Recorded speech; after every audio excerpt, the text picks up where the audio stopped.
Alright, after SQL, the next important topic of .NET interview is ASP.NET MVC. I break this MVC in two parts. In first, we will have this 8 questions from very basic MVC flow, then advantages, filters, authentication, authorization, routing. These are like very basic of MVC, and the approximate duration of all these questions is just around 21 minutes. What is MVC? Model View Controller. Here is the simple definition. MVC is a framework for building web applications using MVC architecture. MVC stands for Model View Controller. Now, what is MVC architecture and what is MVC lifecycle? Suppose we have a user which is hitting a MVC website, okay? When he will press some button and request some data, then first request will go to the controller, then controller will invoke the model and get the data. Now here model is like the data only because model is getting the data from the database. Now as a next step, the controller will return the data to the view, and that data rendered in HTML format by view will be sent back as a response to the user or client. That is the MVC lifecycle, alright. Here in MVC model represents the data, view displays the data, and the controller acts as an interface between model and view components to process all the business logic. Business logic means the functionality of your application written in code here, okay? This is the simple answer of this question. What are the advantages of MVC over web forms? If you have ever worked on web forms, then this question is for you. But if not, then you can simply say in interviews that I never worked on web forms, okay? And that should be fine. Now, if you remember web forms, in web forms, one ASPX file will have one ASPX.cs file, which means UI is tightly coupled with the code behind logic. For example, here is 1-to-1 relationship is between the ASPX, which is the designer file, and the ASPX.cs, which is the code behind file, right? 1-to-1. So this is called tight coupling. Whereas if you see the diagram of MVC here, see, one controller can have multiple views and one view can have multiple controllers. In MVC, one controller can interact with multiple views and one view can interact with multiple controllers, and therefore it is a loosely coupled design. In software or web application, we should always design our project so that module pages controller should be loosely coupled. In other words, they must be independent. For example, if you change one controller, then it should not impact any other view or any other controller, right? That should be the ideal strategy. Now we are going to see all the advantages of the MVC, and most of them are because of this loosely coupled architecture only. First and top advantage is separation of concerns. The MVC framework provides a clean separation of the UI from the business logic and the data with the help of MVC architecture, because now controllers and views are independent of each other. Second advantage is multiple view support. Now, due to separation of concerns, the model is separated from the view. The user interface can display multiple views for the same data at the same time. So one controller can have multiple views. Third advantage is change accommodation. Now you know in web applications, UI changes more frequently than business rules, right? Now because the model does not depend on the views, modifying view will not affect the model. These were the benefits of loose coupling. Now some other advantages are testability. ASP.NET MVC provides better support for test-driven development as comparison to web forms. Unit testing is easy with MVC architecture. That is another advantage. Lightweight in MVC framework, the request and response are bit lighter than the web forms. Now the last advantage is MVC has full features of ASP.NET. Like MVC is built on the top of the web forms only, therefore almost all the features of web forms are present in ASP.NET MVC. This is the answer of this question. Not all, but if you can remember 3 to 4 differences out of this list, then that will be great. What are the different return types of action method in controller? Now here we have an action method in a controller. After getting some data, here we are returning the view, right? Similar to view, we can have other return type also, okay? And here is the list of the 10 return types of action methods. Maybe there are one or two more. Now it's not necessary to remember all of them, but the first 5 are very frequently used, so you can remember them only, okay? Now let's see them one by one. View result. It returns a view that renders HTML is to be sent in the client. It is the most important one and the most common one also. Second is partial view result. It returns a partial view that is rendered within another view. Sometimes one view has many reusable partial view, and this is this partial view result. Next is JSON result. It returns JSON data that can be consumed by client-side JavaScript code. This is mostly used as the return type from the web APIs, which send the result in the JSON format, not in the rendered HTML format, okay? Then next is content result. It returns a single string of content that is directly returned to the response stream. This is useful for returning plain text such as XML or any other non-HTML content, okay? Another one is file result. It returns a file to the content for download such as PDF, image or video. Then we have this more 6, 7, 8, 9, 10 like redirect to root result. It redirects the client to another action method based on a specified route. Basically, it redirects from one action method to another action method.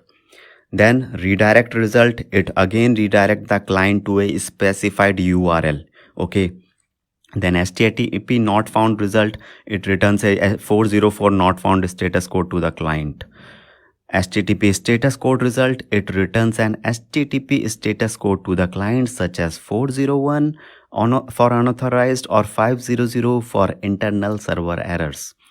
Last one is empty result. It returns an empty response to the client without any content. This is useful like for AJAX requests that do not require any response body, okay? Alright, I think all the response type return types of a controller action method are clear to you now. Try to remember the first 5, that is like enough to know. What are filters and their types in MVC? Let's see first the definition of filters.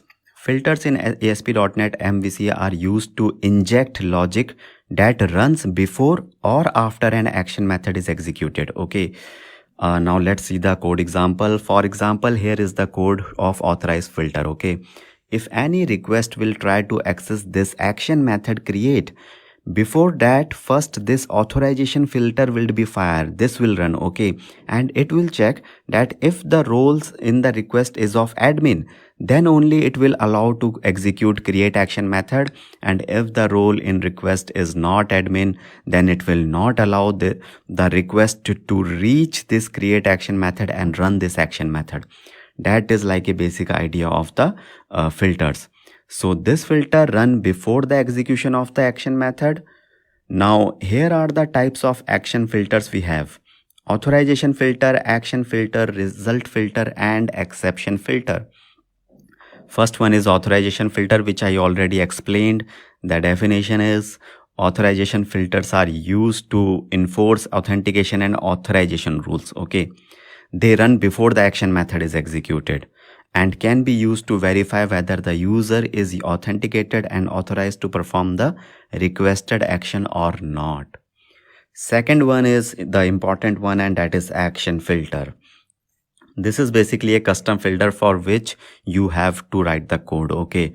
For example, you want whenever this action method index is called, then you want to write the log before the execution and after the execution of this action method. Okay, some log you want to write. For that, you will create one separate class log action filter like this. Here inside this on action executing, you will write the code going to execute just before calling the action method. Okay, so before the action method, and inside this action executed, you will write the code going to execute after the action method is executed. So one is before and one is after the action method. Now your logic is ready. Then you will just put this log action filter class name like this at the top of the action method, and your filter is ready. This class will act like a filter. Now whenever this program execution reach here at index method, like the request will come here, then this filter will fire log action filter. This will fire log action filter, which is a filter, and it will run the logic which is written there in the class. Okay, so the definition of the action filter is: action filters run before and after an action method is executed. They are like the custom filters. They can be used to modify the behavior of the action method or perform like some pre-processing or post-processing task. I hope it's clear. Now, if this is clear, then other filters are very easy. Like the next filter is result filter. It is very similar to action filter. The difference is it will execute before or after the result of an action method. Like remember result, and here view is the result. You can see, right? See, before returning this view result, our result filter has to be fired. Same as action filter, we will create the class log result filter with the two methods on result executing, which run before the method, before the result, and on result executed, which will run after the final result execution. And then we will put it at the top of the action method like this.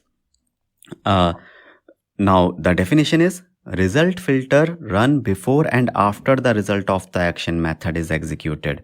They can be used to modify the behavior of the result, okay, like performing some post-processing task. So action, you remember that was about the action. This is about the result. Now if you remember, output cache is also a type of result filter that is provided by the .NET framework only, because it will run after the result is executed. Okay, I will explain this in other question. Then the last filter we have is exception filter. I think you already guessed it right. Exception filters are used to handle exceptions that occur during the execution of an action method. So they run only when an unhandled exception will occur inside your action method. Okay, same, you will create one log action filter and write the logic inside this on exception method. Then put the class as attribute above the action method like this. Now if any error will occur inside this action method, then code inside this on exception method of log exception error will run. All right, I think finally you know what are filters. Basically the only thing you have to know it: they run before and after the action method, the result filter and the exception filter. So this is the whole story about the filters. What is authentication and authorization in ASP.NET MVC? These are the basic concepts, so let's quickly revise them. See this diagram. Authentication is who are you, or basically checking your identity based on your username and password. Okay, and authorization, if you see, it is checking your rights to do a particular thing or to perform a particular operation. For example, are you an admin user or not, or a normal user? That is authorization. Now if you are a normal user, then you can do two things. If you are admin user, then you can do all the things.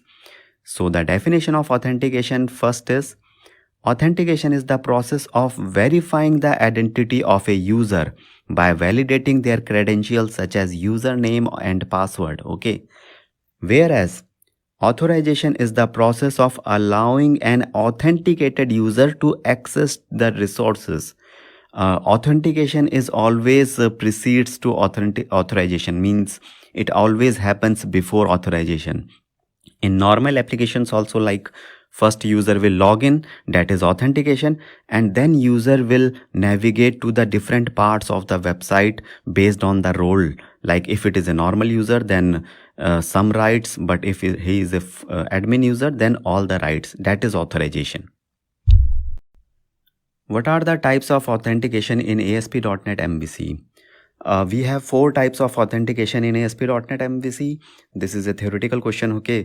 So first one is the form authentication. It is a cookie-based authentication mechanism that uses user credentials stored in database to authenticate the user, okay? This is the most common one. And here is setting in config file where you can set the, like in the screenshot you can see, you can set the login form name like this, okay? Second one is passport authentication. Passport authentication is a centralized mechanism provided by Microsoft, okay? So basically instead of using your own forms, we can use Microsoft forms, okay, like this. The benefit is they are third-party mechanism, but they are very secure. Like the normal hacker can access your database but to hack the Microsoft database is not easy. But yes, then you have to trust on the Microsoft this passport authentication. The next type of authentication is token authentication. Token authentication mechanism that uses JSON web tokens to authenticate user. Now, it is commonly used in single page application or APIs where the user credentials are not stored on the web server, okay? So for this, I have given a detailed answer in web API section, okay? The last one is Windows authentication. It is a mechanism that uses the user's Windows credentials to authenticate the user. It is typically used in intranet scenarios where you do not have access to the normal internet, and basically your Windows account credentials are going to be used for like authenticating you, okay? All right, these are the few authentication techniques you can share to anyone. What is output caching in MVC? How to implement it? You might be aware about the caching concept first, okay? Let's revise it quickly, okay? Client will request the data from the server, and then server will request this data from the database, and then database will send back the data to the server, and then server will send the response to the client.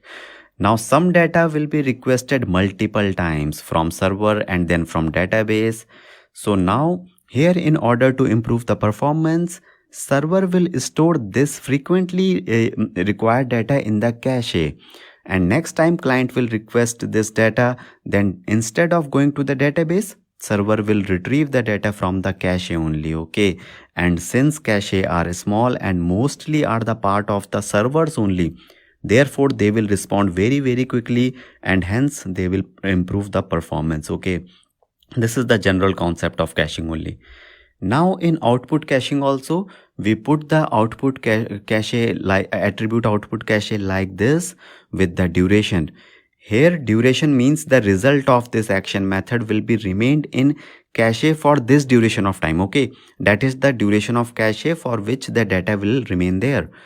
So now when the first time the request will come, before returning the result content will be stored inside the cache, okay, before returning the result, and next request will serve from the cache only. If like for 3600 millisecond there is no request, then the cache will be cleared. It will be that data will be deleted. I hope it is clear to you now. At last, the definition of output caching is: output caching in MVC is a technique used to improve the performance of web applications by storing the output of an action method in memory or disk. That is called cache, okay? So that it can serve directly the data without having to regenerate it every time from the action method is called. One more thing, output cache is one of the type of result filter only, because it saves the result in the cache before executing the result. Great, now you know caching and output cache using MVC. What is routing in MVC? It is a very important concept in MVC and web APIs, okay? The simple answer is, routing in MVC is the process of mapping a URL request to a specific controller action method in a web application, okay? For example, see this controller. Now when the request will come, then by looking at the URL, .NET Framework will automatically identify that home in this URL is the controller name. Okay, it will automatically identify, and index is the action method. Okay, this automatic mapping of URL is called routing. Now some more things about routing is the routing system is responsible for directing incoming requests to the appropriate controller based on the URL, which we already know. Second point is the routing system is typically configured using a routing table which maps URLs to the controller action method. Now this routing table is automatically maintained by .NET framework, so you need not to write any code or you need not to bother about it. So this is the basic of the routing in MVC.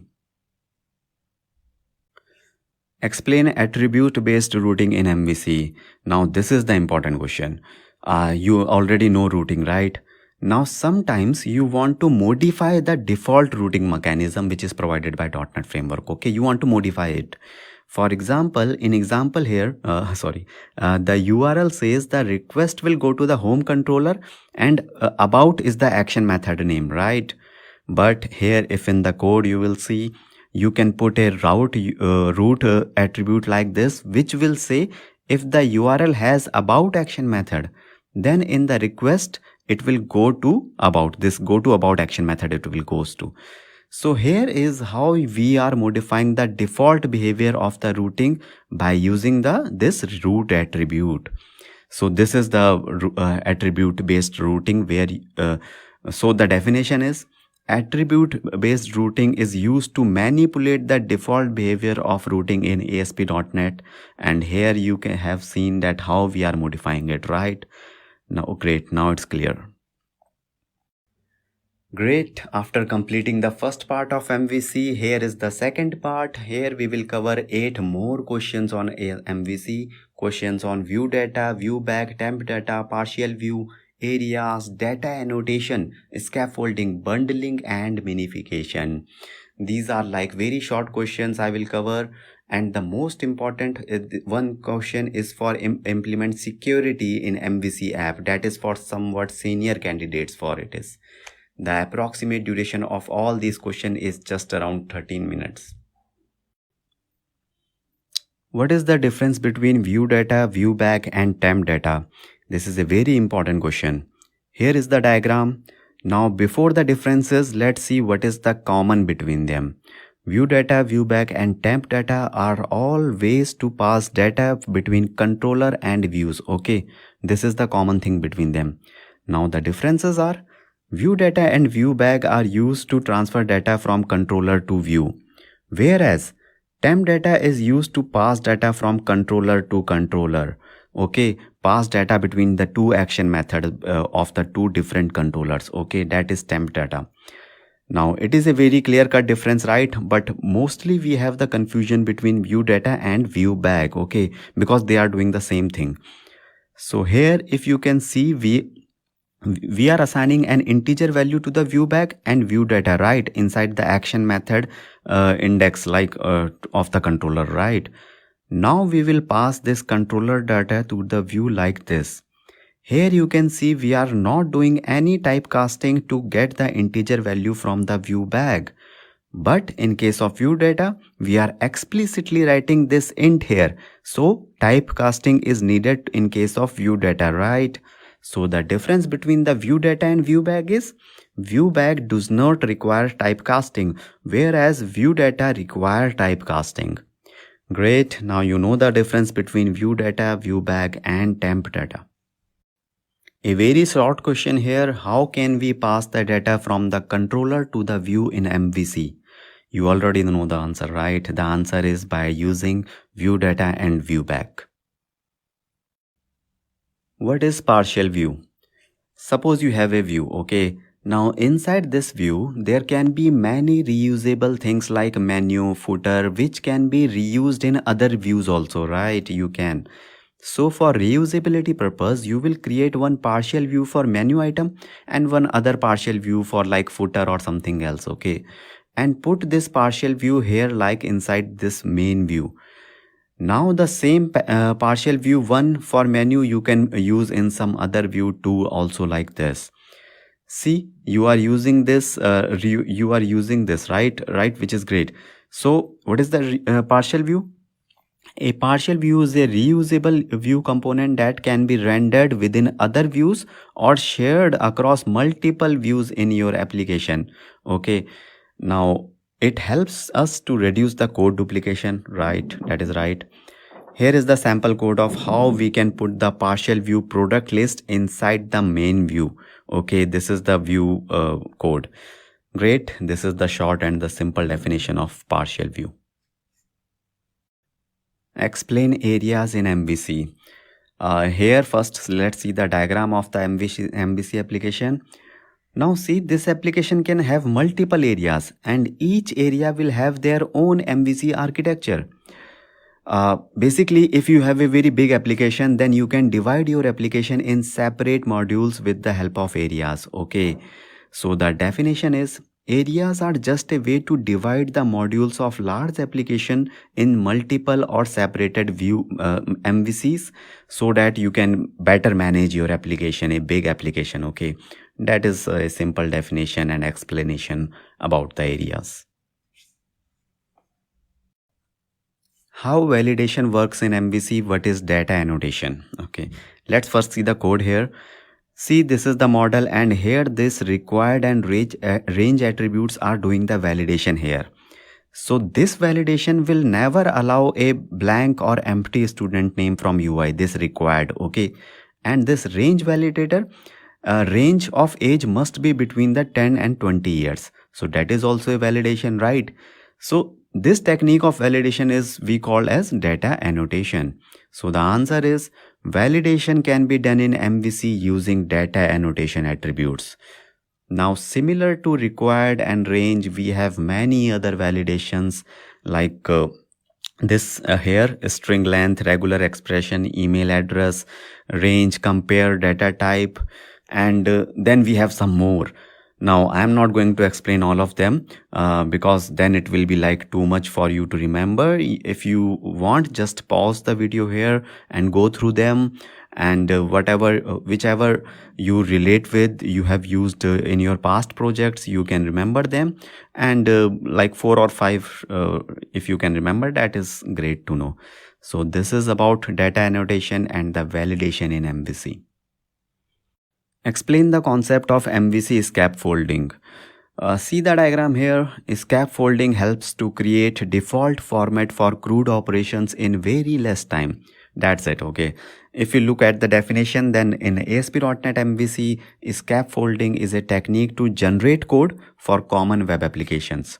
Some more detail is, the scaffolding code can include controller views and data access code automatically generated that can help developers to create web applications more quickly and with less manual coding. So basically, in very short terms, like scaffolding is provided by .NET framework. It's like a tool to generate the code for controller views, data access, all things for you in a very short span of time, and that will help you to create web applications in very short span of time again, right? Great. Now you know the basics of scaffolding, right? What is bundling and minification in MVC? Alright, now we know in web applications we have many CSS and JS files are there, right? For views, right? Now when client will hit your web application, then the required CSS files and JS files are downloaded to the client machine, right? Now this will impact the performance. So because there are too many JS and CSS files, all of them will be downloaded to the client machine. This will make the things slow. So in order to improve the performance, in order to speed up, first we will compress these CSS and JS file and reduce the their size, and for that we have two techniques. First is bundling, which will combine all the CSS and JS files in one unit like this.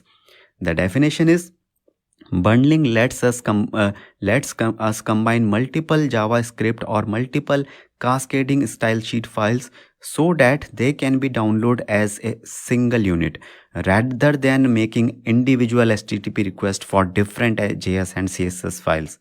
it will improve the performance. Okay. Second technique is to reduce the size and improve performance is minification.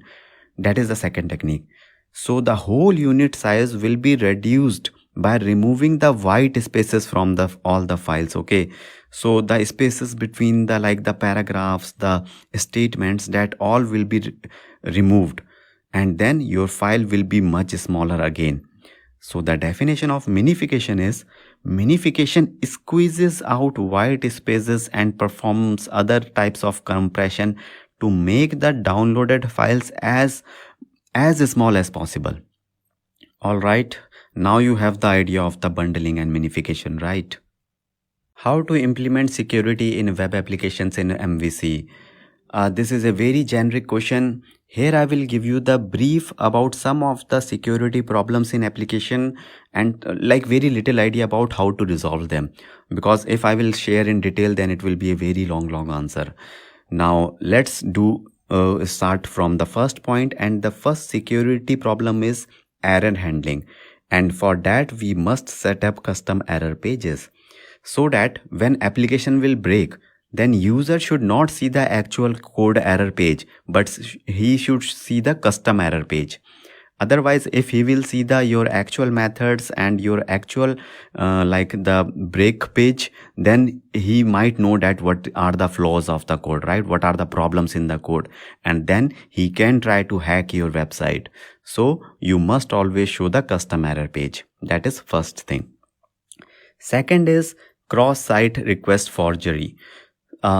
Suppose you are logged in your bank account in a browser, and then on the other tab of the same browser, you will get one email in your Gmail account, and then you will click on that email. Okay, there is a link in that email, and then you will click on the link inside the email. Now this can be very dangerous, as the suspicious link can get the access of your bank account, which is opened in another tab, right? To prevent this, one technique is to implement anti-forgery token that is provided by the .NET framework. Now again, I will not show the details because then it will be very long. Okay, but now you know the problem, that is CSRF, and now you know how to solve it, that is anti-forgery token. Next is cross-site scripting, which is we also like XSS attacks. In this, what happens? The hacker can write some malicious code inside your text box or input fields of your application, and then submit it, which will cause the problem. Okay, some code he will write, some script he can write, okay, inside the text box or text area. To prevent this, you must validate the text of your input controls. So whatever user is entering, you must validate that data. Otherwise, some script is going to be there, and then again it will crash your application. It can do something which will create problems for you. Next problem is malicious file upload. Here, hacker can upload invalid and malicious files in your applications. Because your applications have that upload controls, right, to upload the files. And if someone will upload some invalid, some program files, some exes, some programs, then it can be dangerous, right? To prevent that, always validate the types of files you wanted to allow to upload. For example, you have to make sure that the file should be of doc, should be of Excel, it should not be of any random type. That is not allowed. Okay. Next type of security problem is SQL injection attacks. Now it is very similar to access. In this, the hacker will write some malicious SQL script like insert script, delete query, update query inside the text box or input fields of your application. And then again they will submit, and that script will go to your database like some insert delete, and it will delete your database table scan. That is possible, right? That are SQL injection attacks. Now to prevent them, again you have to validate the inputs. Okay, you have to use the parameterized query rather than the direct SQLs. Better to use ORM like entity framework. Use stored procedures, and you should avoid dynamic queries. So these are the things which you can do to avoid the SQL injection attacks. Now another thing you can do to make your application secure is save the password in the encrypted form so that even developer can't read it, right? You should not allow password to visible to even developers. Always encrypt and then decrypt it.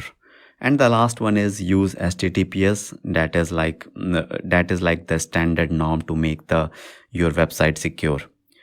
Now you know some of the very basic ways to secure web applications, and from here you can start.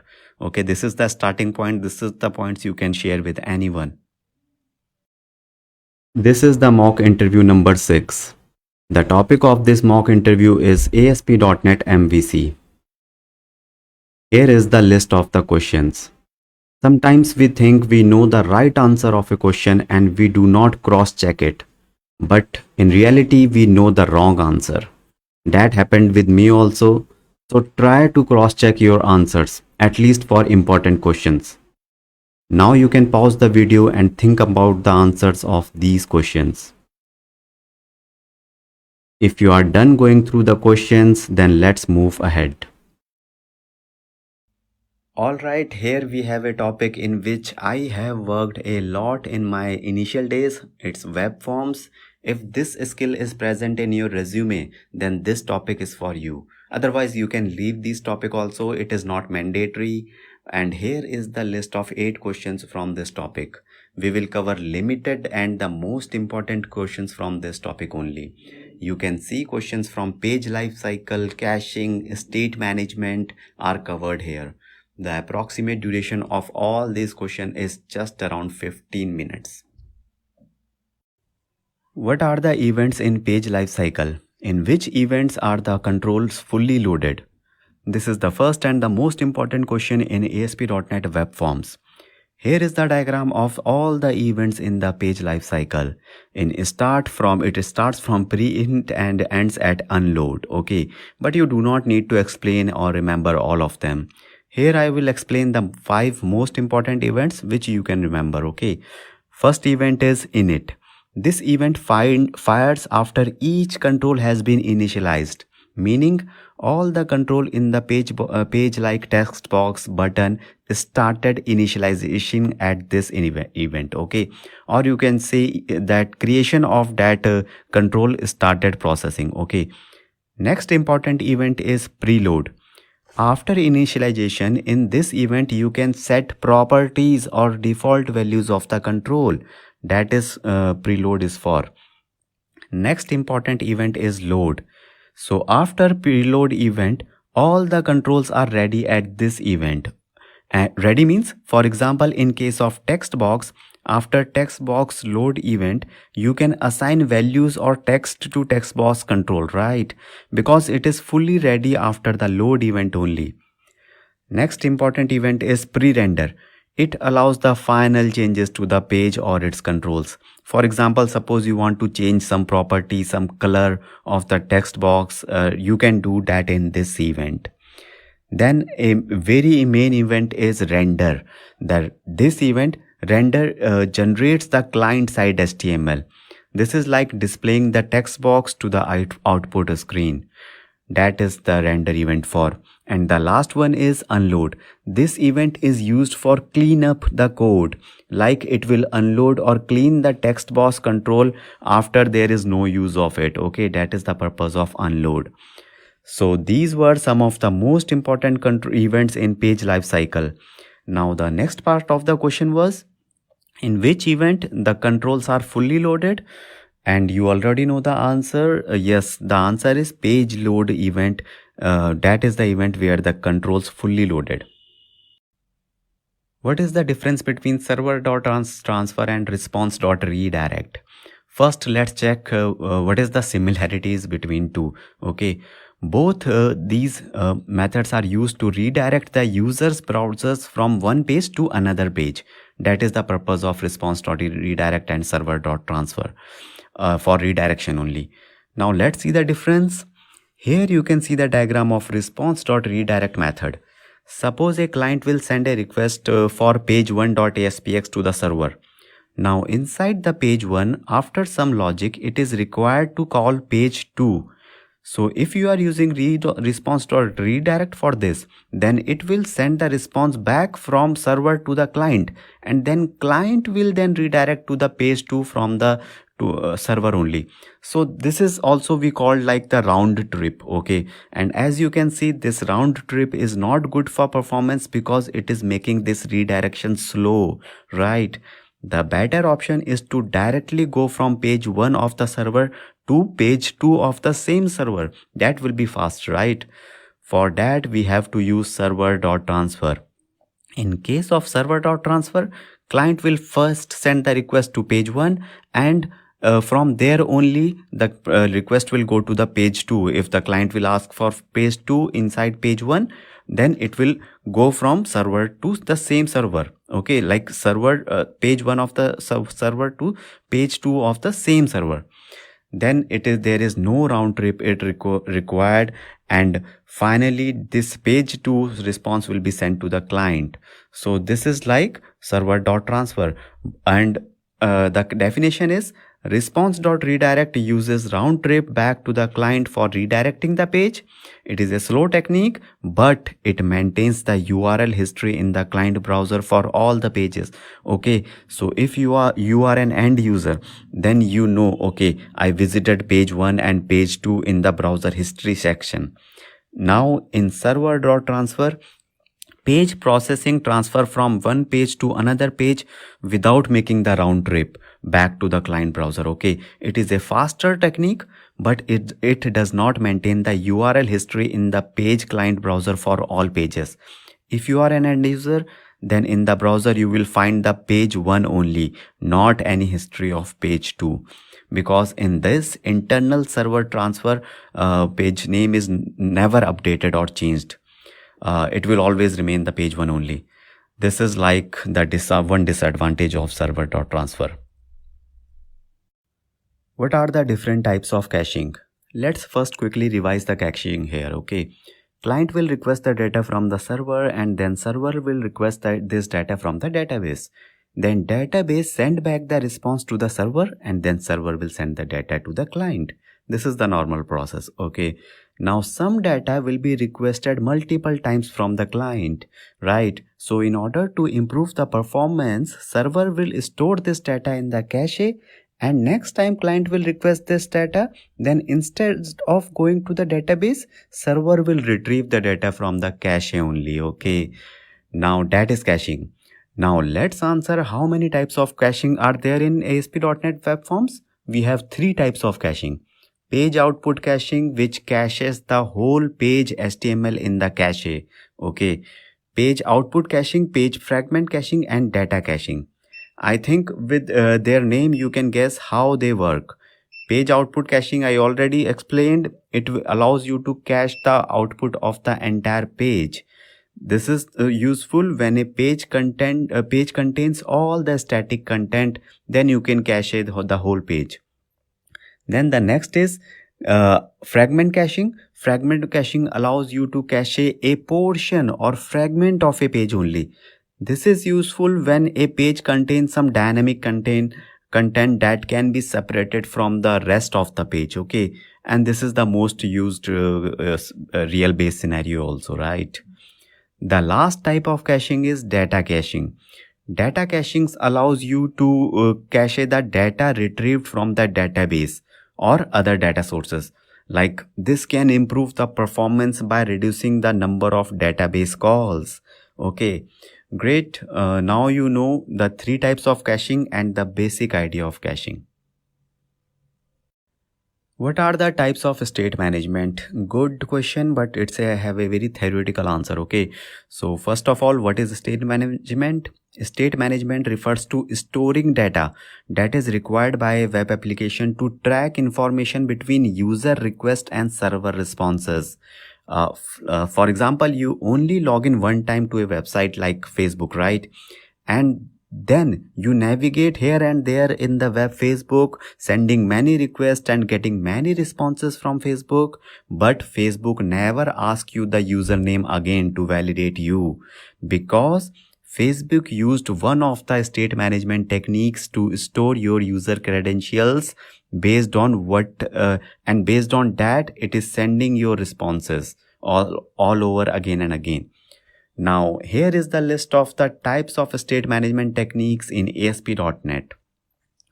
Basically we have two categories here, client side and server side.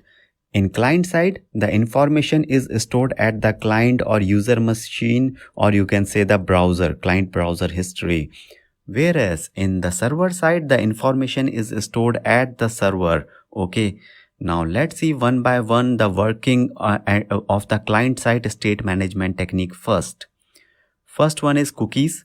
Cookies is a mechanism for storing small amounts of data on the client machine. For example, your username or password is small amount, remember.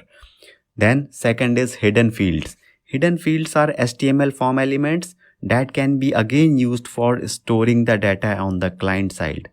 They are often used to pass data between different pages. Okay. Next one is view state. View state is a mechanism that stores the data on the client side as a hidden field only, but view state is useful for persisting data between the post bags. Okay, like the button click, the post bags, that view state you can use to persist the data. Then next one, the client side technique is query string. Query string is a mechanism for passing the data from one page to another page through the URL. Okay, but it is not secure because your URL is always visible to the clients, so they can modify it, right? So it's not that secure. Now then we have the server side techniques, state management techniques. The first most popular one is session state. Session state is a server side mechanism that allow you to store user specific data on the server. Now session state uses a session ID to associate data with a specific user. So this session ID, based on this session ID, your data will be stored on the server, and between different page requests, your data will persist. Then we have application state. Application state is a server-side management system that allows you to store data that is shared by all the users of an application. So here the difference between session and application is session is specific to user, but application state is common to all users. Okay.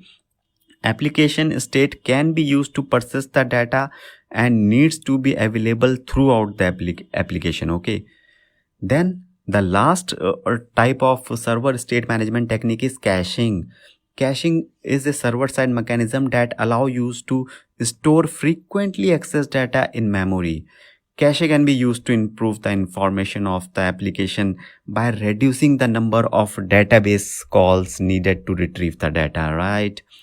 I hope now you have a good understanding of some of the basic state management techniques in ASP.NET Web Forms. Where the view state is stored after the page post back? Very short question. Simple answer is view state is stored in the hidden field on a page at client side. Okay. What are the different ways to store session state in ASP.NET? First is, what is session state? Session state we already know is a mechanism that enables you to store data on server side for multiple requests. It allows you to persist data between different pages. Okay, that we already know. Now here are the three ways to store the session state on server in ASP.NET. Okay, they are in process, state server, and SQL server. These are the three ways. State server and SQL server together are also called like outproc session state. Okay, so one is in proc, one is outproc. Now these are the can be stored in two ways. So first is in proc session state. This is the default session state management in ASP.NET, where session data is stored in the memory of the same web server where the application is hosted. Okay, you have to set the mode to in proc like this in the config file only. Okay. Second technique is state server session state. Now in this session this mode stores the session data in the separate process called the ASP.NET state service, which runs outside the web server process where the application is hosted. Now here you can see you can set the mode to the state server, and then you have to provide the connection string of the separate process like this also, like the what is the address of that separate server, because it is not the same server in case of a state server, right? Now the last one is SQL Server Session State. This mode stores session data in the SQL Server database, which provide the highest level of reliability and scalability and security, because database servers are more secure than normal servers. In this case also you have to set the mode to SQL Server and set the connection string of the database in the configuration file. So this is like in the inproc, you do not have to provide the connection string because that is the same server, right? All right, now I think you know all the ways to store the session state for your application. What is cookieless session? All right, by default a session uses a browser cookie in the background. Okay, so like to pass the data from the client to the server. Now you can set this configuration as cookieless. So in cookieless session, the session is passed via the URL instead of cookie like this. Okay, so for example, here you can see this encoded session ID which is passed with the help of the URL. This is cookieless session. So you have to set this cookieless to enable this cookieless session. We need to change some same configuration in the configuration file like this. Okay, here you can set the cookieless to true, and that will enable the cookieless session, but by default it is false. Okay, it is not there, so that means it is false. So this is the answer, or short answer of this simple question. Here is a very short question: how to force all the validation controls to run in a page in web forms. You want that all the validation should happen for a page with a simple code. The one line answer is: the page.validate method is used to force all the validation control to run on the page. This method you can use in your code behind files. Okay, so that is the simple and short answer of this question. Now here we have the topics ADO.NET and Entity Framework. These are two different ways of connecting to the database in .NET. And here are the 11 questions from it. First 4 are from ADO.NET. If you have never used ADO.NET, then you can ignore these questions also. And you can directly start from the Entity Framework. I have covered questions in a very sequential manner here so that you can also learn step by step, okay? And the approximate duration of all these questions is just around 17 minutes. What are the main components of ADO.NET? Here you can see the simplest diagram of the ADO.NET architecture. First important component is dataset. Okay, a dataset is basically a container which gets the data from the one or more table from the database. Okay, it follows disconnected architecture. The next component is data adapter class. A data adapter bridges the gap between the disconnected dataset, data tables, objects, and the physical database. So basically, data adapter fills the datasets with the data from the database. That is data adapter. Then the next important component is data reader class. A data reader class allows you to read the data returned by a select command. Okay, it is just read only. Unlike dataset, we cannot update the database via the data readers. Okay, it follows this connected architecture. So that's it. This is the simple answer of this question. What is connected architecture and disconnected architecture? Here is the diagram of the disconnected architecture. You can see we are getting and inserting the data in the disconnected architecture with the help of data adapter. So disconnected architecture means you do not need to connect always to get the data from the database. You can get the data into the data adapter, manipulate the data adapter, and resubmit the data to the database via the data adapter. So it is basically a fast and robust technique, and you do not have to be always like in the connected mode with the database. So that's why we call it disconnected architecture. Whereas if you look at the connected architecture diagram, see, this is directly fetching the data. Now, connected architecture means you are directly interacting with the database, but it is less secure and not robust, as it is not able to do updates and very fast, right? Now, great. Why it is not robust? Because if the connection is lost, then all your data like the update, the insert will go.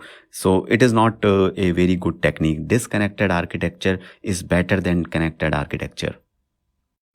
What are the different execute methods of ADO.NET? Here is the diagram which is showing 3 kinds of execute methods we have in ADO.NET.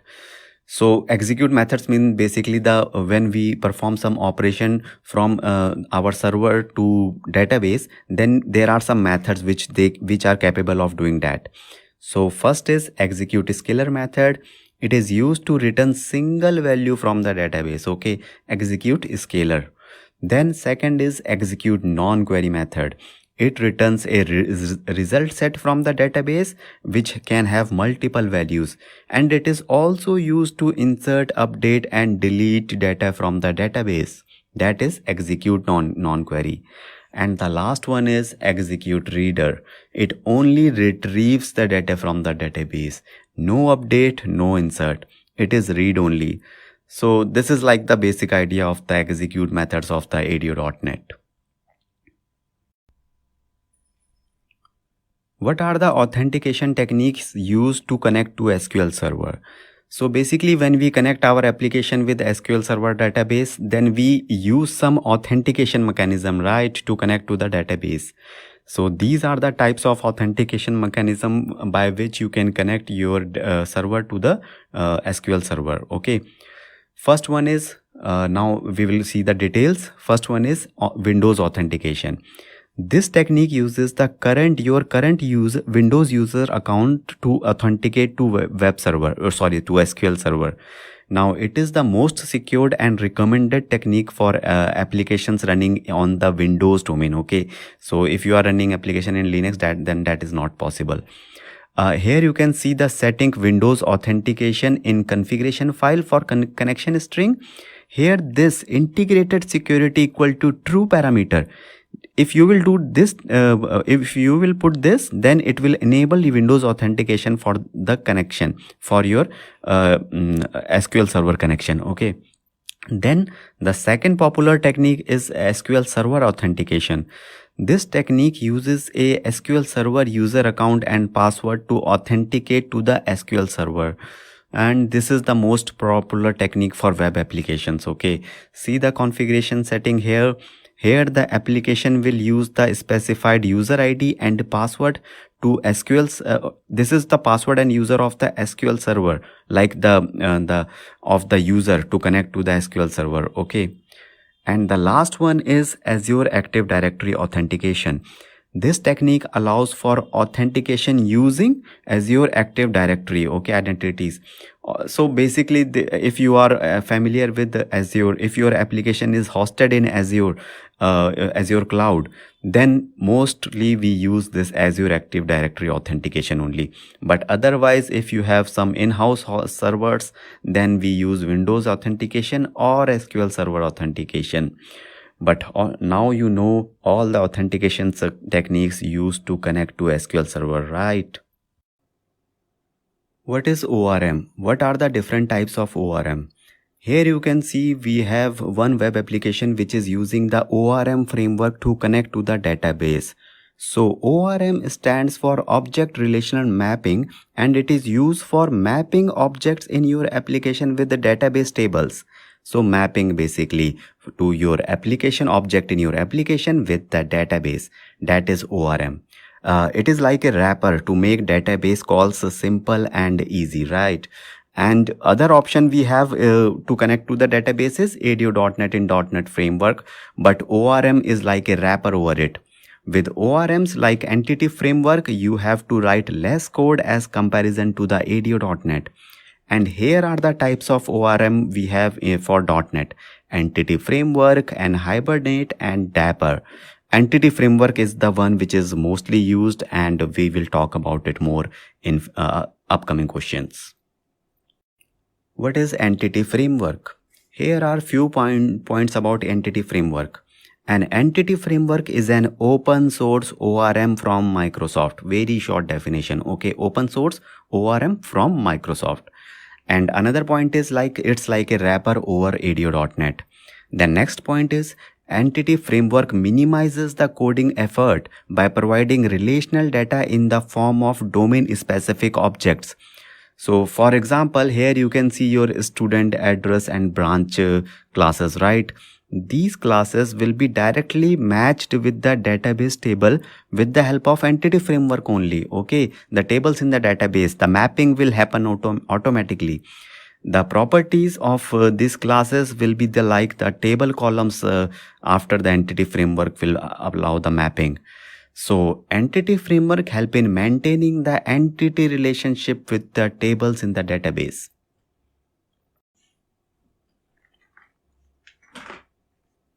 How will you differentiate ADO.NET from entity framework? Let's see the example of ADO.NET code and its call to the database.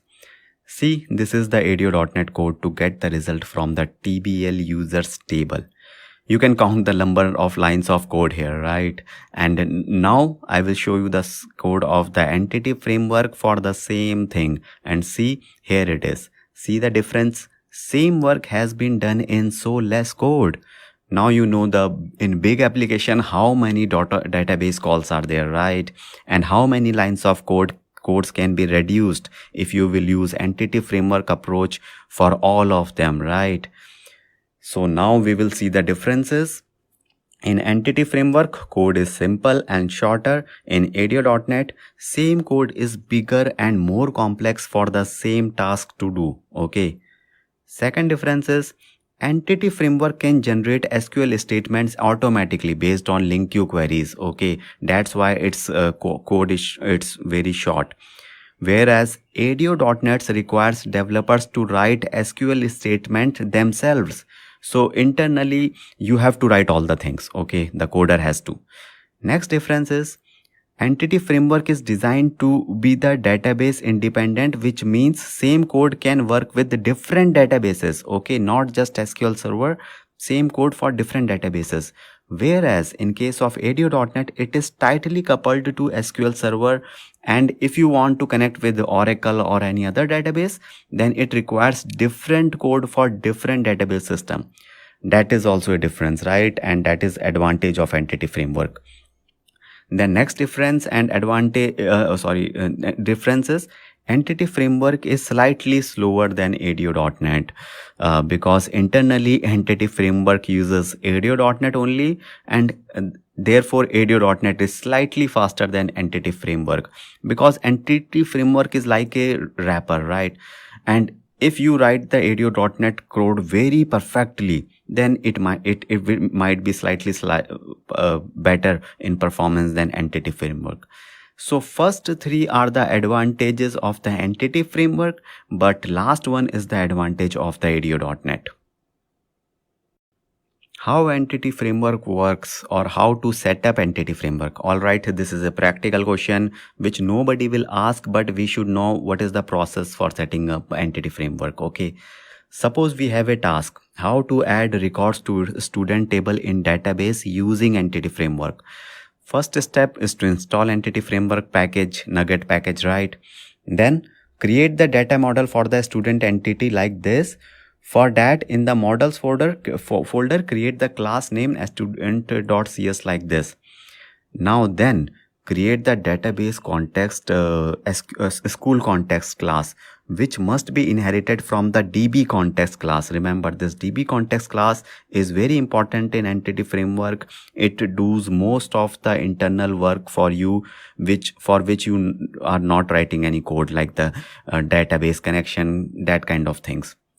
Now you can think that school context is like a database, and the DB set student inside this class is like a table. Okay, so we will see the difference between DB context and DB set in upcoming question. Now in order to add data, okay, so our setup connection, data table, table DB set, the connection DB context is all ready. Now in order to add data to the student table, you have to use or inject that SQL context class like this in the add students method, and then you have to create the list of the students like this. In the list you can add the students, and then with the help of this for each loop and the link queue query, you can add the items in the this students list. Okay, and finally save changes method will commit the changes and send the changes to the database. That's it. This is like the basic code structure for setting up the entity framework for inserting the student data in the database. That's the whole idea. What is meant by DB context and DB set? Alright, let's see the diagram. See, we have one DB context which manages the database connection with the database, and we have here multiple DB sets which represents the different tables in the database. Okay, so the definition is DB context is a class in the entity framework that helps in creating the communication between the database and the domain entity classes. Okay, whereas the DB set class represent a particular entity set that can be used for create, read, update and delete operations. Okay, so particular entity set only it refers to your DB set. Okay, and here you can see the code example also. See, my DB context is inherited from DB context so that we can communicate with the database. Then here inside the constructor, we are using the connection string to set up the connection with the database. And at last, this is the DB set for customers table. If you have multiple table, then you can put multiple DB sets to represent them. Great. Now I think you know the difference between them, right? What are the different types of application development approaches used with the entity framework? Alright, so we have three types of approaches in entity framework: database first, code first and model first. Okay, so basically if you want to create one application and you want to use entity framework in it, so these three approaches you can follow. Like out of these three you have to follow only one approach, but yes, you have these three options here. Okay, so first one is database first approach. In database first approach, first you will create the database is created and then the entity model is generated from it. Okay, so you have to create the database and then you can automatically generate the entity model with the help of entity framework. This is the first approach. Then in the second approach is code first approach.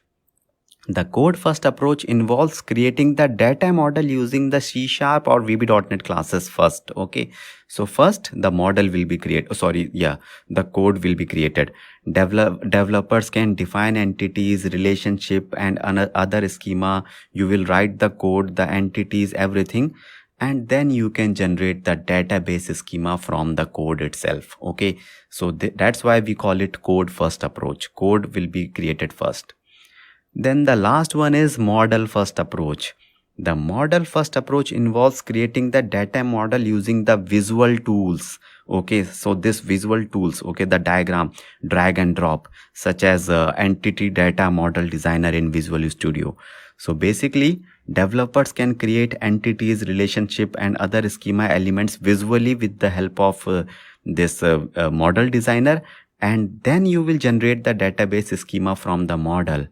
So basically visual tool will be used for the model first approach. Okay, so now it's up to you which approach is better suited as per. Like I prefer database first, but code first and model first is very rare. Rarely people use, but yes, that is an option.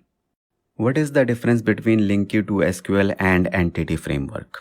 Good question. Okay, if you see the diagram here, apart from entity framework, there is one more ORM way to connect to database in .NET, and that is link queue to SQL. Okay, let's see what is the common thing between the link queue to SQL and entity framework. Okay, link queue to SQL and entity framework are both object relational ORM frameworks that allow developers to interact with the relational databases using object-oriented programming techniques. Okay, clear, right? This is the common. They both are like ORM only. Now the differences are, first is Linky to SQL is a lightweight or ORM that support only SQL Server database. Okay, this is Linky to SQL.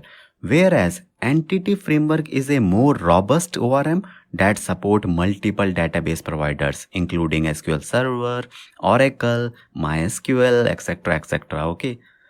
Another difference is Linky to SQL is suitable for small to medium sized application. Okay, because Linky to SQL, like you have to write the queries with the Linky direct queries. Okay, you have to in your code you have to write the like select a star from that kind of queries with Linky to SQL. Whereas Entity Framework is suitable for large and complex applications, because small queries are fine with Linky to SQL, but in large big applications you have to write big queries, right? More conditions, more joins. So for that, Entity Framework is better. Okay, finally now you know the differences and you know which one you have to use in which scenarios, right? This is the mock interview number 7. Here I will cover questions from ASP.NET Web Forms, ADO.NET and Entity Framework. Web Forms is the traditional ASP.NET.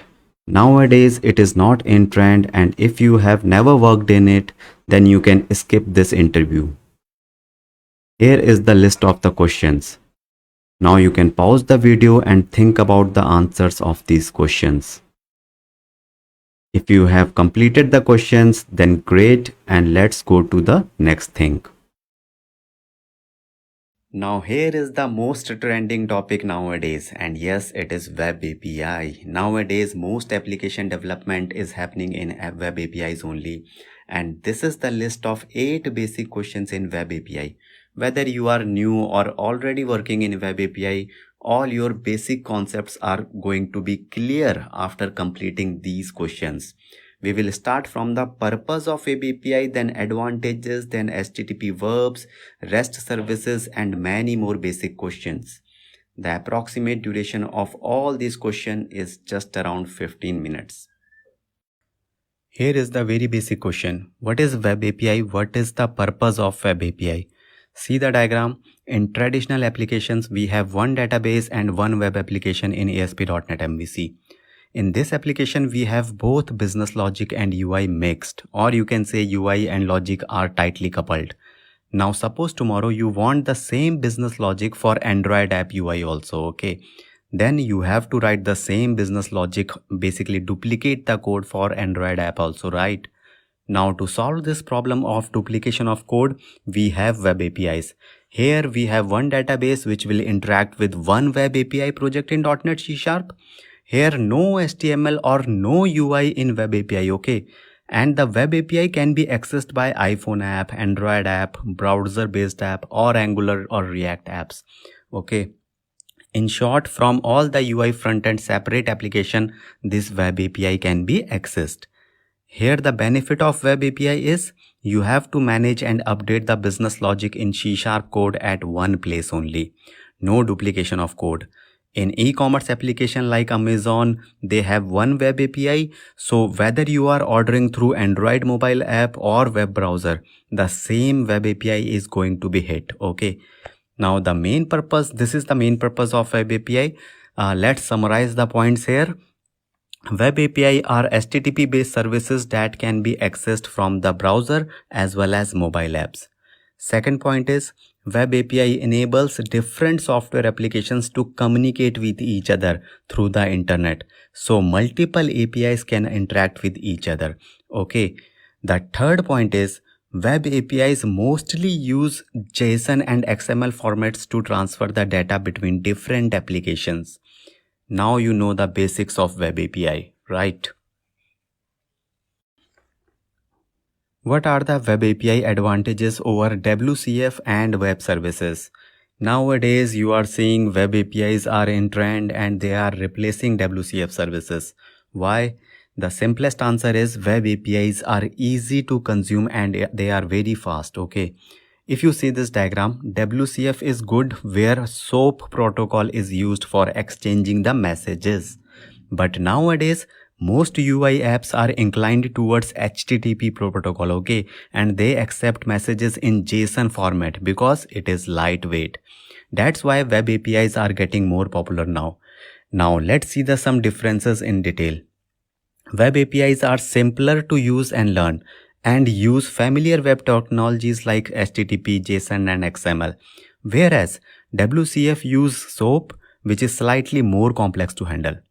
Second difference and the advantage of web API is web API are more flexible and can be hosted on a wide range of platforms and are compatible with many devices, including mobile devices, web browsers and IoT devices. But WCF services is basically designed for Windows-based system only, okay? They can work on mobile devices, but they are primarily focused on Windows-based systems. Next difference is web APIs are more scalable and can handle a large number of requests, okay? Scalable means large and more requests they can handle without consuming too many resources. In contrast, WCF services can consume significant resources when handling a large number of requests. So the WCF service requests are quite heavy, okay, in nature. Then web APIs are faster than the WCF services because they use lightweight protocols like JSON and HTTP.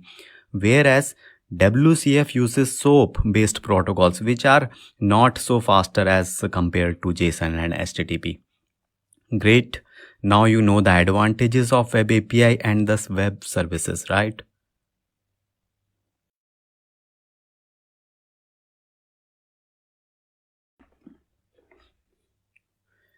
What are HTTP verbs and HTTP methods? First of all, HTTP verbs and HTTP verbs are the same. HTTP methods are the same thing. Now here you can see we have the client on which some UI based front-end application is there, like Angular app or React app.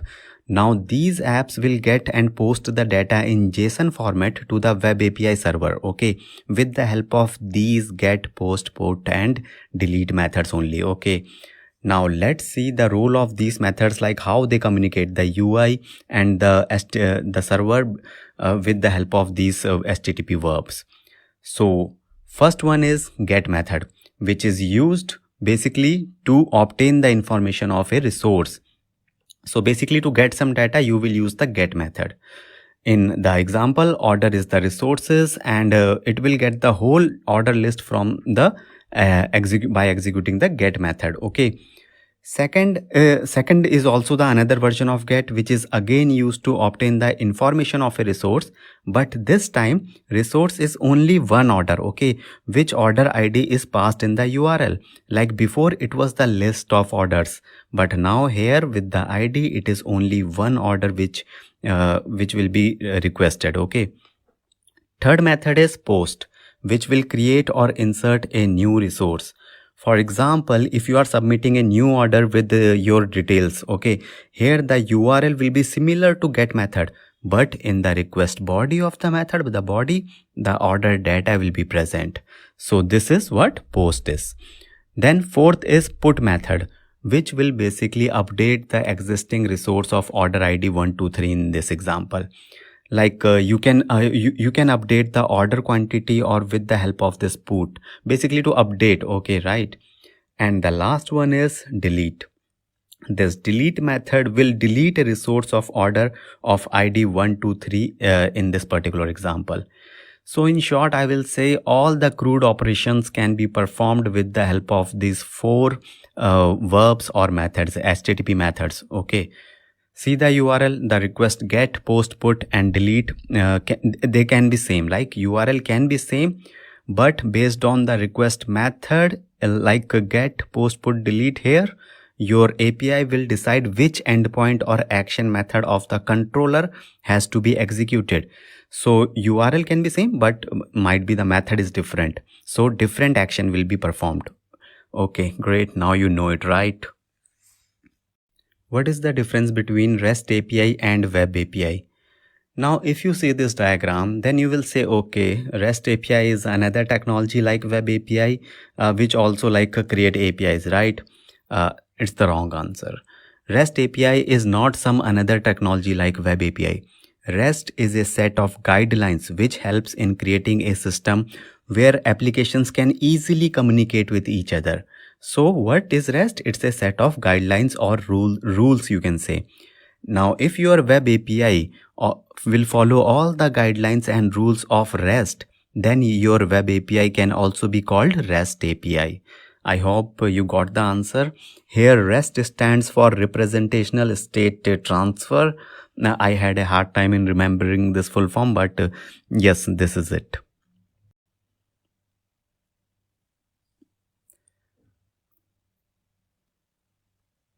What are REST guidelines? What is the difference between REST and RESTful? This is a theoretical question. If you see this diagram, we have a REST API here which is getting a request from the client and responding back then, right?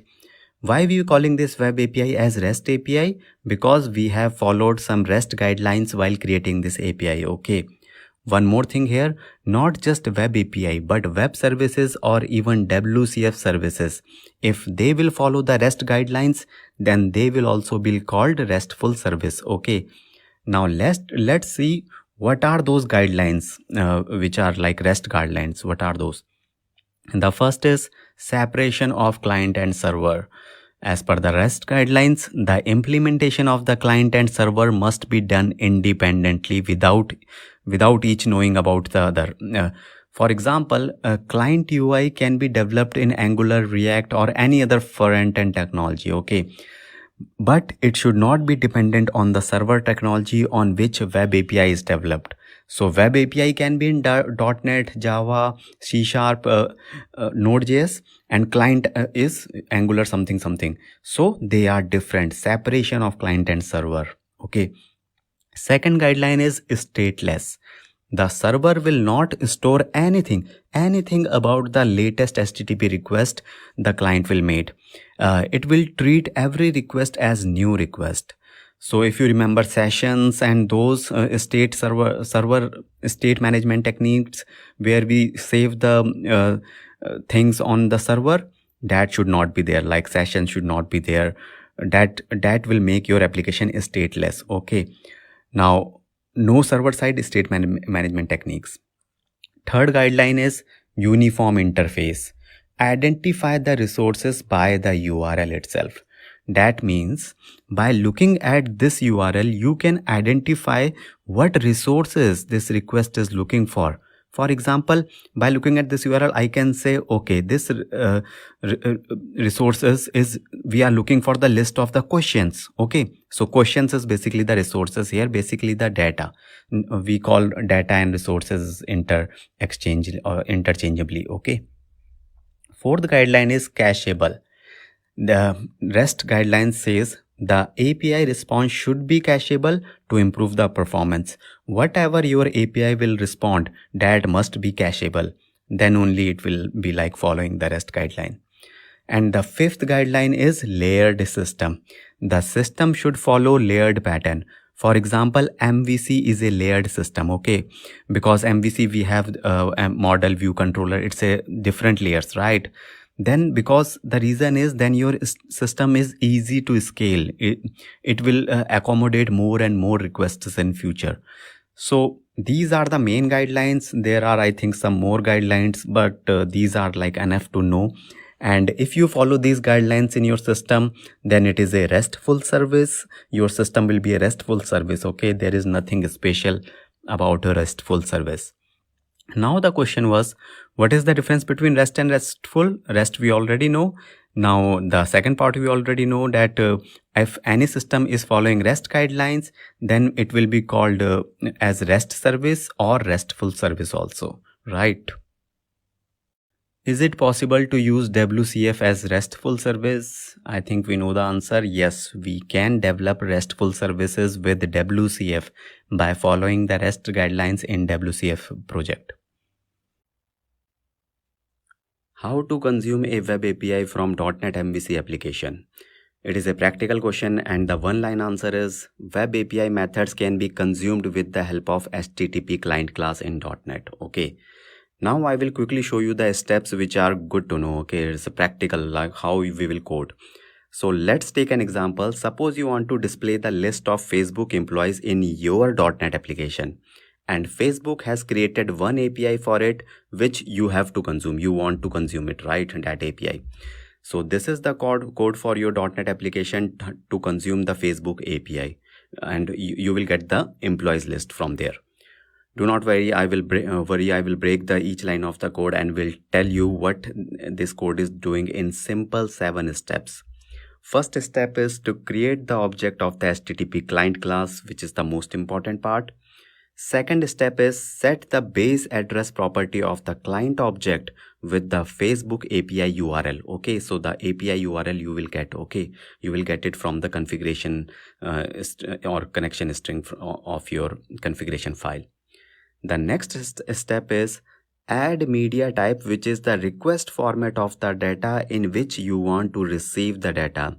So basically here we want to receive the employee data from the API, from the Facebook API in JSON format, which is the quite most popular format also. Okay, then this is the most important step here, get async method. This get async method will send the request to find the web API resource like get all employees, which is basically the endpoint which is exposed by that API. Okay, get all employees, and then get and store the response in the HTTP response message class object.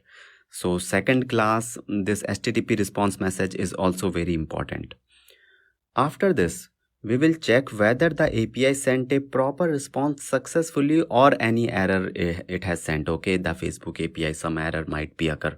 Okay, so if successful, then we like if the response is successful, then we will save the result in a variable, and as a last step we will deserialize the result because we received the data in the JSON format. So we will deserialize the result from the JSON format to the employee object. Okay, because we have employee class in our .NET application. That's why we will deserialize the JSON to the employee object so that our application can understand it. Now and at last we will return this employee list object to the view like this. So this is the whole story to consume the one API from another API. Okay, nowadays instead of HTTP response message, we have one more way to do this, and that is by using the HTTP client factory, and I hope that I will clear in some another question. But now I hope you know what is HTTP client class methods, how HTTP client class methods are used to consume the web API. Okay. What is the difference between web API and MVC controller? Alright, here you can see the sample controller code of the web API. Okay. See, we have API controller attribute at the top, and the controller is inherited from the controller base class. In some web API, we inherit from web API controller like this also. Basically, it's the same thing. The conclusion is web API controller is inherited from the API controller class, and API controller class is inherited from the controller base class. Whereas, if you look at MVC application controller, then here home controller is inherited from the controller class, which is again inherited from the controller base class. So what is the difference? Web API controller derives from API controller class, and ASP.NET MVC controller derives from controller class. Okay. Now, Web API controller, another difference is does not support give the view support. Web API does not give the view support, whereas ASP.NET MVC gives the view support. These are the two main differences. Now the most important question from Web API is JWT authentication. So if you see this list of 6 questions, here I covered all the questions around authentication including JWT, so that you will be knowing even more authentication techniques in Web API. The approximate duration of all these questions is around 9 minutes. What are the types of authentication techniques in Web API? First of all, what is authentication? Authentication is the process of verifying the identity of a user by validating their credentials such as username and password. Okay. Now mostly to get data from the web API, we have to authenticate the user identity. Okay, for that we have these 6 kinds of authentication techniques in web API. Basic authentication, API key authentication, token based authentication, certificate based authentication, Windows authentication, and multi-factor authentication. The most important and most used of them is token based authentication, and we will see the details of the most of them in upcoming questions. What is basic authentication in web API? Authentications means verifying a user who is accessing the system or the web API, right? For example, when a user will log in some UI application, then username and password will be passed to the web API for authentication purpose only. This is the Postman screenshot where we are passing the username and password with every request to verify the user. Okay. So the definition is in basic authentication, the user passes their credentials on a post request.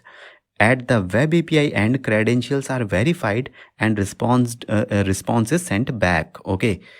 Now the disadvantage, this is a very basic authentication. That's why its name is basic. Okay. But the disadvantage of it is basic authentication send credentials in plain text over the network.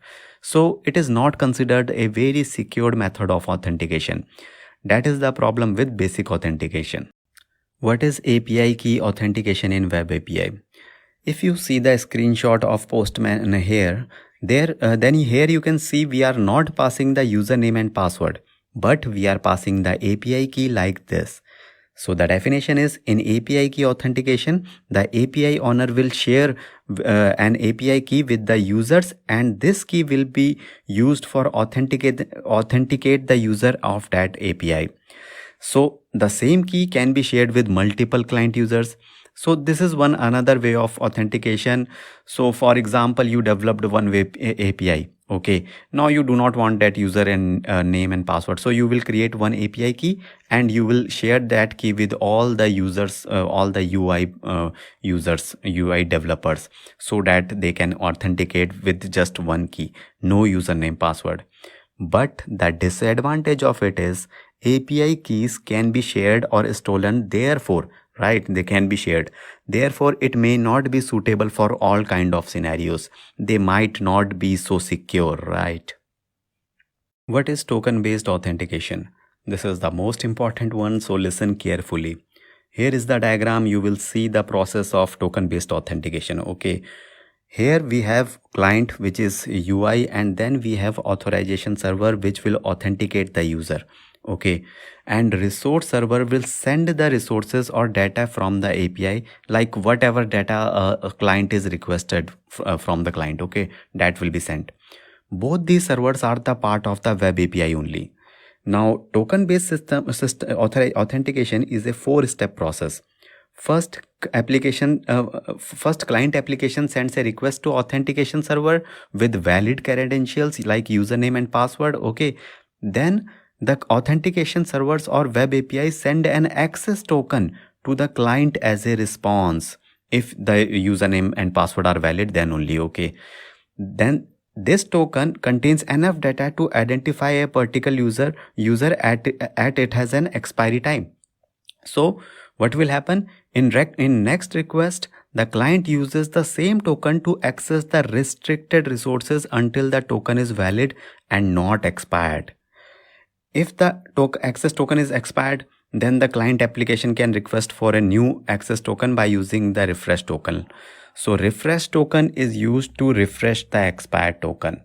So this is basically the idea of the token based authentication. Okay, here we are first sending the username password, the server is sending the token, then we are not sending the username and password again, we are just only sending the token which we got from the server, and then again and again we are sending the token only. So this is what is token based authentication. What is JWT authentication? Again, a very important question in web API. And the simple answer is JWT authentication is a token based authentication where JWT is just the token format. Okay, so JWT stands for JSON Web Token. And this is the way JWT authentication works. First, the user, like the token based authentication only, but let's just revise once more.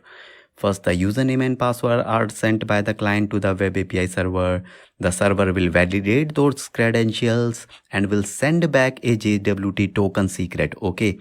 Now with every request, the browser will send the JWT token only, not the credentials again. And that also in the authorization header, the JWT token in authorization header it will send. Then web API will again validate and check the JWT signature that it will get from the JWT token.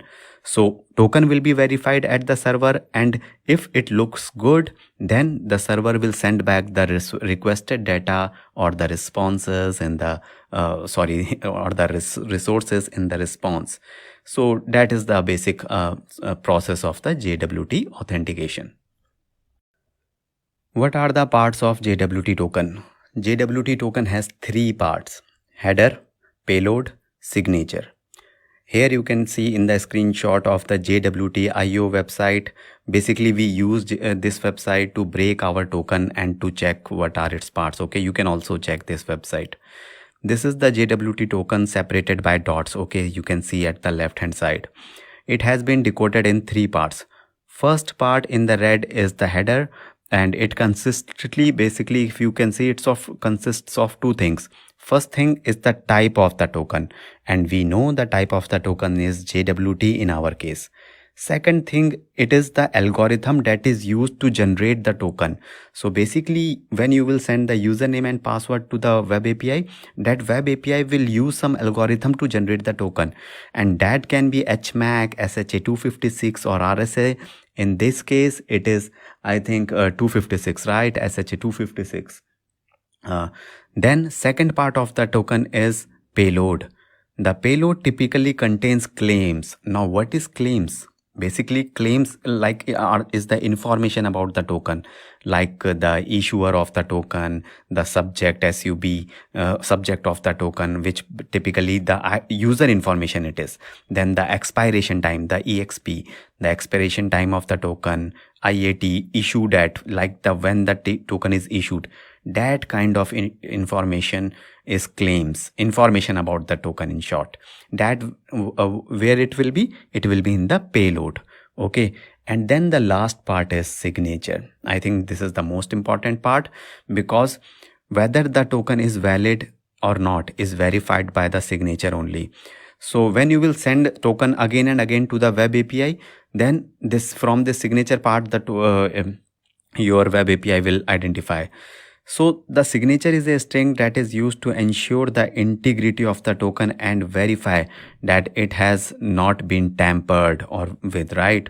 The signature is created by encoding the header and the payload of the token, concatenating them with this dot separator, and then signing the resulting string with a secret key using a cryptographic algorithm given in header.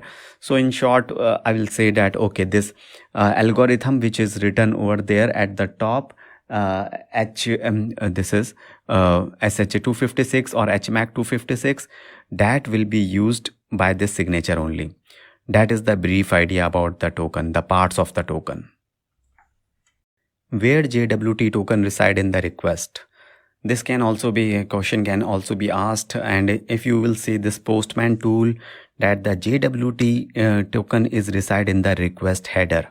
Okay, so this key is authorization is the key, and this token is the value. So this is like key value, authorization and the token value. So this is how the request header, if at the top you can see, this is the header where the token is stored. Alright, now we will cover some more questions in this last section of Web API. Here is the list of 7 questions. Most are related to the written types of the action method only, like HTTP response message and iHTTP action result interface. And then questions on content negotiation, media type formatter, response codes in Web API. The approximate duration of all these questions is just around 12 minutes. How to test Web API? What are the tools? Now Web API do not have UI, so how to test the input and output in Web APIs? The answer is Postman, Swagger, Fiddler. These are the popular tools to test the web APIs. Here is the screenshot of Postman, which is, I think, the most popular one.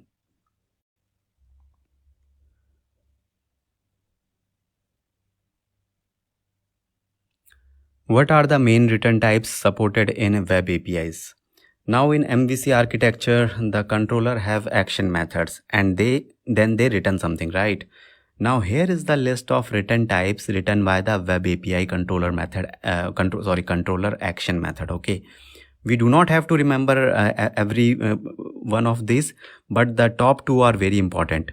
First one is HTTP response message, and this class allows developer to create and return HTTP response with a customized status code, headers and content. Here is the sample code for this, the HTTP response message. Okay, setting the response status to OK status and then setting the response content, and finally returning the response of type HTTP response message like this. Okay, so another popular and the latest return type is HTTP action result. This is an interface, and this interface provides a level of abstraction between the controller and the HTTP response, allowing developers to return a variety of response types that implement the interface. So basically you can say that this is like a wrapper over the HTTP response message. Okay, it can do all the things which HTTP response message class can do, and that is also with less lines of codes. See the code, in only one line it is returning this HTTP status, which is okay, and also the response content. Isn't it impressive, right? Next return type is JSON result. This class is used to serialize an object to JSON format and return it as an HTTP response message. See the code to return the JSON string from the JSON result like this. Now apart from this, we have more return types which are good to know, but I will not read them all out. They okay, let me read them all. So another one is XML result. This class is used to serialize an object to XML format and return it as an HTTP response message. Then file stream result. This class used to return a file as an HTTP response message. Then empty result, used to respond empty HTTP response message with a specified status code. That means when you do not want to return any response, then this result can be used. Then we have a status code result. It is used to return an HTTP response message with a specified status code with no content. Okay. Then we have redirect result. This class is used to redirect the client to a different URL. Okay, by returning an HTTP response message with a redirect status code again. Then it's only 8, and I think now you know all the return types. As I said, the first two are the most important, but if you remember more, then that will be great also. What is the difference between HTTP response message and HTTP action result? So basically both of these are used to return HTTP response from the action methods of web API to the client. Okay, the difference is in web API version 1.0 we have a response type class called HTTP response message for returning HTTP response from API, and this is like a sample implementation of HTTP response message. Now do not worry, here we are just getting the entity result and then checking if it is null. If yes, then setting the HTTP response message status code as not found and content as entity not found. If entity is not equal to null, then setting status code to success 200 and setting content as JSON string, which we got from the serialization from the entity object to the JSON format. And finally we are returning the response. Okay, but in the new version, which is 2.0, HTTP action result or action result is introduced, which is basically the replacement of HTTP response message. Now if you look at this code, this is doing the same thing which we were doing with the HTTP response message now, but see the simplicity here. If entity is null, then not found will return both the status code and the message with this not found method here. Okay, and if entity is not null, then okay, this OK entity will return OK status code and automatically convert this entity object to JSON string format and finally return it. In short, HTTP action result is a short and simple version of HTTP response message, and also it is the latest. So here are the benefits of HTTP action result, which you can share with anyone. The first one is readability. The HTTP action result implementation is more readable as it uses simple not found and OK methods like this. The next advantage is testability. The HTTP action result implementation is more testable as it allows for easier mocking of the return values. Okay, mocking is very easy in for unit testing with HTTP action result. Then next advantage is flexibility. The HTTP action result implementation is more flexible because it allows easy customizations of the HTTP response without needing to construct a HTTP response object manually. So you are constructing that manually there with the HTTP response message, but here it is not required in case of HTTP action result. So the conclusion is HTTP action result make things short and simple as comparison to the HTTP response message. What is the difference between action result and HTTP action result? Some have confusion about these two. The answer is very simple. HTTP action result is used in ASP.NET Web API, while action result is used in ASP.NET Core Web API. So like this is the ASP.NET framework normal, and this one is used, action result is for .NET Core framework. That is the difference between the two. Okay. What is content negotiation in Web API? Now look, if you look at this, here you can see we have one API which returns data in the default format, which is JSON. Okay, but it also support other formats like XML and others. Now suppose there are multiple clients of this API. One is Angular UI, another is Android mobile app UI, etc, etc. So all these clients 1, 2, 3, 4 require data in different formats. Like client 1 is needed in JSON format, client 2 XML. Now this mechanism of client telling the API that okay, we need the data in a particular format, and then Web API is also sending the data in that requested format. That is called content negotiation. The definition is, content negotiation is a way for the client and server to agree on the format, JSON or XML or any other, of the data being exchanged. Okay. Here you can see in Fiddler tool, the content type format is JSON and below is the JSON string data. Now how to do content negotiation? Content negotiation can be implemented with the help of media type formatter class, okay, which we will see in upcoming question. What is media type formatter class in Web API? So basically, if you see this flow, here in .NET project we have .NET types. For example, this employee is a class and this employee is a .NET type. Okay.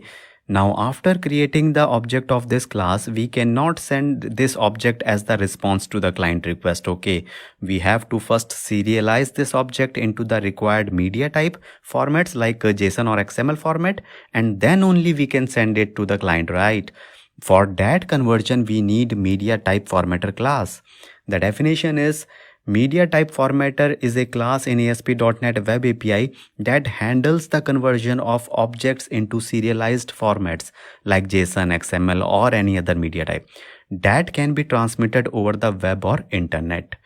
Now, if you can see this JSON media type formatter, it is inherited from this base JSON media type formatter, and that is inherited from media type formatter only, okay, from this class only. Similarly, if you want to develop your own custom media type formatter, like other than JSON, for example, XYZ media type formatter, then you can create the class XYZ media type formatter and inherit it from media type formatter class. That is the use. And here is the way how your Web API can accept the request in the media type format other than that JSON. See, now it is allowed to accept request in XML format by this code. Great. Now I think you have a good idea about media type formatter, right? What are response codes in Web API? This is a very important to know from developer point of view. Here you can see the diagram. Okay, one axis. Now let's see one by one what are these codes. One axis is informational. It means communicates transfer protocol level information. Basically 102, 101. These are informational status codes. The next one is two axes. This is basically for success in general. It indicates that the client's request was accepted successfully. Okay. Third one is 3x's and double X. It is redirection. That means request is not complete. The client must take some additional action in order to complete this request, their request. Okay. That is like 3xx. Then the fourth one is 4xx, which is the client error. This means there is some error in API code and your request is not completed. Data request for the Web API has some errors. Okay. The last one is 5xx, which means the server error. This means the error is not able to, not due to your Web API code, but due to some environmental settings. For example, your server is off. Some electricity issue is there. So that is like 5x's. The 4x's is more about your something is wrong with your API code. So that is the difference between 4xx and 5xx. And now here are some of the most popular and the most used codes. You can pause the video here and you can read them yourself. Do not try to memorize them all. Just think that yes, there can be so many types of responses we can get from the web APIs, or you can use these status codes in your web APIs. So these are the most common. The more you know, the better you can implement, right? Here is mock interview number 9. Here I will show very quality questions from Web API. If you have no experience in Web API, then I strongly recommend you study Web API because it's a very popular topic nowadays and asked in many interviews. Here is the list of the questions. Even if you will find the answers of these 8 questions, that means you can give Web API interviews easily. Now you can pause the video here and think about the answer of these questions. I hope you have finished the test and ready to move ahead.